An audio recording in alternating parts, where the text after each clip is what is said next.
আসসালামু আলাইকুম বন্ধুরা, ইফতারি নিয়ে বসে পড়লাম প্রতিদিনের মতো আজকেও। কালকে আর দিতে পারলাম না, কালকে একটু ব্যস্ত ছিলাম, ঘরের কাজ হচ্ছিল, ওই জন্য কালকে আর আপনাদের সঙ্গে শেয়ার করতে পারলাম না ভিডিওগুলো কী কী জোগাড় করলাম কালকে। আজকে দেখুন কি কি করলাম ইফতারি।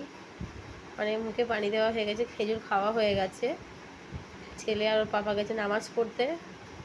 আমি বলি একটু দেখি আপনাদের সঙ্গে শেয়ার করে দেখি। এই দেখুন এখানে ফল মানে কিছুটা খাওয়া হয়ে গেছে, ওখানেও আছে, এখানে আছে মিষ্টি আছে, এখানে চপ আছে, বেগুনি আর আলুর চপ, আর তার নিচেও ঘুগনি আছে। ছেলেকে নেড়ে দিলাম, ছেলে খেলো না, বলছে আমি আজকে ভালো লাগছে না, খাবো না। আর এখানে আছে শরবত, ও নামাজ পড়ে এসে খাবে, ও নামাজ পড়তে গেছে, ওর পাপারও নামাজ পড়তে গেছে।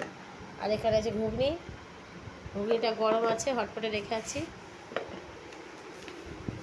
হটপটে রাখলে গরম থাকবে, ওই জন্য। বাই বন্ধুরা, আমার ভিডিও যদি ভালো লেগে থাকে আপনারা লাইক, কমেন্ট, সাবস্ক্রাইব করবেন।